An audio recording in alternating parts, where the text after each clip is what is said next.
Hello students, मैं गीताली। मैं फिर से एक नया टॉपिक लेकर आप लोग के सामने आई हूँ। आज का टॉपिक है रूप विज्ञान का स्वरूप और परिभाषा। अभी हम पहले जानेंगे रूप विज्ञान क्या है। तो रूप विज्ञान उसे पद विज्ञान भी जाता है। जब शब्द वाक्य में प्रयुक्त हो तो उसे पद या रूप कहते हैं। कोई भी शब्द मतलब उसमें संबंध तत्व जोड़कर अगर किसी अर्थ सुनिश्चित अर्थ को स्पष्ट करता है तभी रूप बनते हैं।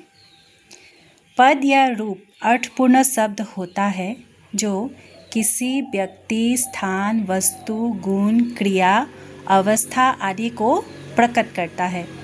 इसे वाक्यों का सबसे छोटा भाग माना जाता है। किसे? रूप या पद को, जो किसी एक संज्ञा, क्रिया या विशेषण के रूप में व्यक्त होता है। किसी वाक्य में प्रयुक्त ध्वनियों का छोटा से छोटा अनुक्रम जिसका अर्थ होता है वह रूप कहलाता है। जैसे राम रावण बाण मारा, हमने पिछले वीडियो में भी इस उदाहरण को व्यक्त किया था।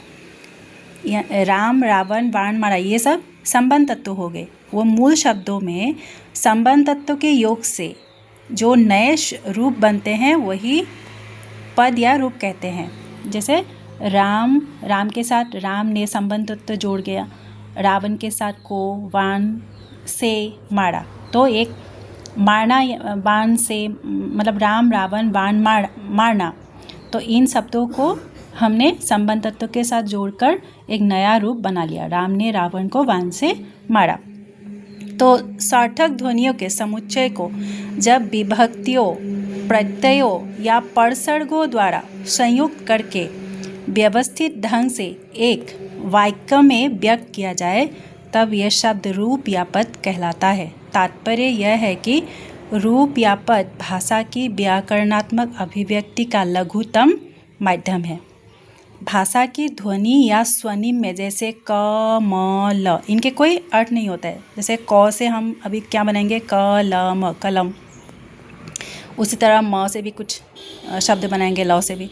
अर्थ की अभिव्यक्ति क्षमता नहीं होती, इनके अपने अपने कोई क्षमता नहीं होती है, या यह क्षमता केवल रूपों या वाक्यों में होती है। जब मतलब इनके साथ प्रत्यय या विभक्तियों को लगाकर कुछ नया रूप बनाएंगे तभी इनकी क्षमता होती है, इनके अर्थ की अभिव्यक्ति की क्षमता होती है, वाक्य में प्रयोग करने की एक क्षमता होती है। तो रूप या पद ध्वनियों का वो सार्थक युग्म है जो व्याकरण के अनुरूप परिवर्तित होकर कथन में व्यवहृत होता है। रूप विज्ञान का अंग्रेजी अर्थ है मॉर्फोलॉजी। ठीक है, तो यहाँ तक हमने समझ लिया कि रूप विज्ञान क्या है। अभी आते हैं परिभाषाओं पर। संस्कृत में कोश यानी डिक्शनरी आदि में संग्रहित शब्द और वाक्य में प्रयोग के युग परस्पर संबंध शब्द, इन दोनों प्रकारों के अंतर को दिखाने के लिए भिन्न भिन्न पर्यायों को प्रयोग किया गया है। शब्द या मूल रूप या समझ में आ गया ना। जैसे राम रावण, ये हो गया ना। प्रकृति अथवा प्रातिपादिक के संबंध तत्व प्रत्यय के जुड़ जाने पर शब्द के परिवर्तित रूप को ही पद कहा गया है। ये संस्कृत में मतलब संस्कृत का परिभाषा है। अभी आते हैं महाभाष्यकार पतंजलि। इन्होंने कहा है वाक्य में न तो केवल प्रकृति का प्रयोग हो सकता है न केवल प्रत्यय का, मतलब एक का सिंगल भाव से मतलब इनका प्रयोग होता ही नहीं है। प्रकृति और प्रत्यय का मिलकर ही एक रूप बनते हैं, तो दोनों मिलकर प्रयुक्त होते हैं। दोनों के मिलने से जो रूप बनता है वही पद या रूप है। पाणिनि के अनुसार पाणिनि के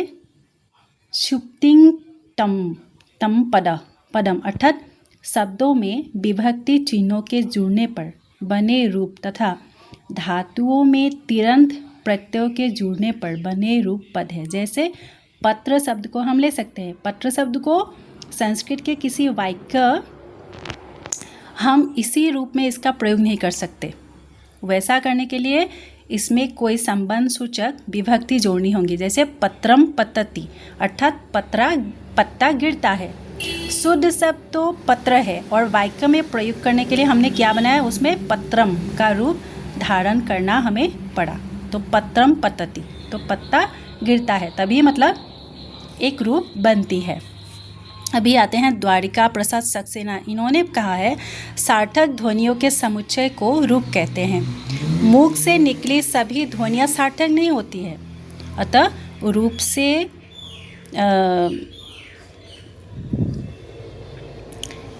तात्पर्य उन सार्थक ध्वनियों के समुच्चय से हैं जो किसी एक अर्थ की अभिव्यक्ति के लिए तथा किसी एक विचार या भाव की व्यंजना के लिए प्रयोग में लाई जाती है। मुख से कुछ भी बोले जाएं, कुछ सार्थक ध्वनियाँ नहीं है तो वो मतलब रूप नहीं कहलाते।